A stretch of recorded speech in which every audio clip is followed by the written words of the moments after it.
अ, आगे हम देखेंगे जैसे ई कॉमर्स के प्रभाव, किन किन क्षेत्रों में ई कॉमर्स का एक अच्छा प्रभाव होता है या एक अच्छा इम्पैक्ट ई कॉमर्स जिन क्षेत्रों में छोड़ता है, जैसे कि विपणन, जिसको हम मार्केटिंग कह सकते हैं। मार्केटिंग का प्रभाव ई कॉमर्स से बहुत ही मिलता जुलता है। आज के डेट में अगर आप कोई भी ऑनलाइन मार्केटिंग देखना चाहते हैं, जैसे कि कोई भी चीज़ें अगर आप देखना है या जिन चीज़ों को आप पसंद करते हैं, तो उसके माध्यम से इसको मार्केटिंग का एक रूप दिया जाता है, जिसमें एक अट्रैक्शन बना रहे ताकि आपको इन चीज़ों को खरीदने या फिर बेचने में आपका इंटरेस्ट प्रॉपर बना रहे, तो इसको बोला जाता है विपणन।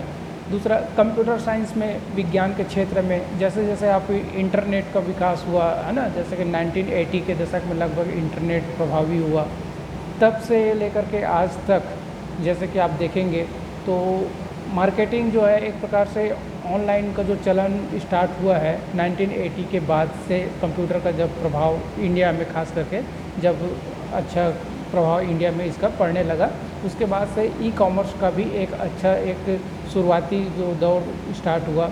और आज के डेट में जैसे कि आप 20-30 सालों में देखेंगे, इस ड्यूरेशन में एक अच्छा ई कॉमर्स बिजनेस स्थापित हो चुका है। तो इनका प्रभाव जैसे कि पहले विपणन हो गया, दूसरा कंप्यूटर साइंस, इससे लगातार कंप्यूटर साइंस के डेवलपमेंट के साथ साथ में मार्केटिंग क्या होता है, प्रभावी होते जाता है। नेक्स्ट अगर आप देखना चाहेंगे तो फाइनेंस और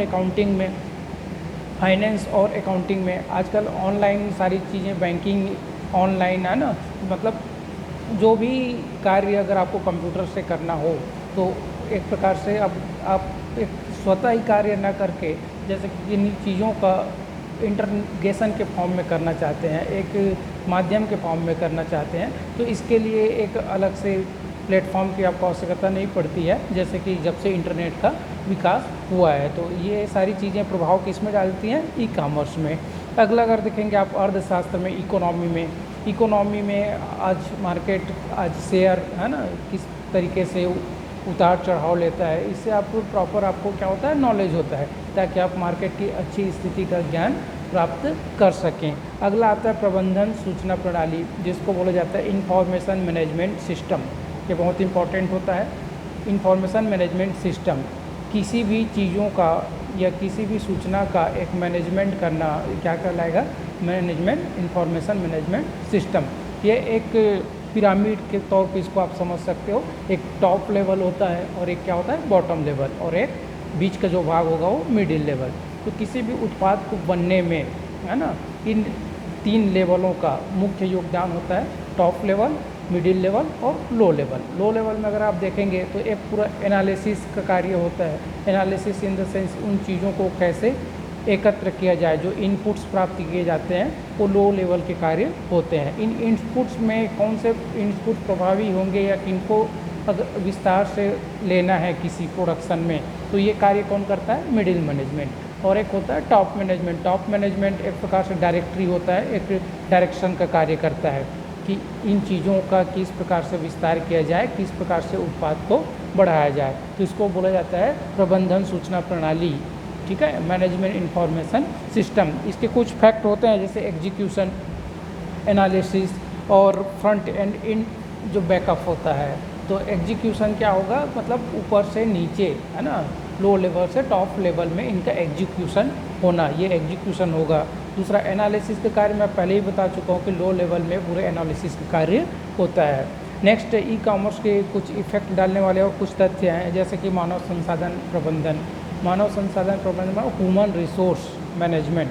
ह्यूमन रिसोर्स, आज बहुत सारे ऐसे रिसोर्सेस हैं जिनके माध्यम से किसी चीज़ों को विस्तार किया जा सकता है। इसमें से सबसे इम्पॉर्टेंट चीज़ होता है ह्यूमन रिसोर्स। आज मशीनरी जितने भी आप देखते हैं आज के डेट में, जो टेक्नोलॉजी देखते हैं, इन टेक्नोलॉजी को भी बनाने में किसका योगदान होता है, ह्यूमन रिसोर्स का योगदान होता है। मतलब बिना मनुष्य के इंटरफेयर के कोई भी कार्य अभी भी संभव नहीं होता है। तो ई कॉमर्स को प्रभाव कौन डालता है, ह्यूमन रिसोर्स। अगला, जैसे कि व्यापार कानून और नैतिकता, आपके पार्ट में दिया हुआ है कि व्यापार कानून और नैतिकता। जैसे कॉमर्स में जो रूल एंड रेगुलेशन जिस तरह से प्रभावी होते थे, वही प्रभाव आज के डेट में ई कॉमर्स में भी होते हैं। कुछ नए नए एक्ट बन चुके हैं, कुछ नया नियम, रूल रेगुलेशन बन चुका है, जो ई कॉमर्स को और ज़्यादा प्रभावी बनाता है। ठीक है। तो ई कॉमर्स के प्रभाव को समझने के लिए इन चीज़ों का ध्यान रखना ज़रूरी है।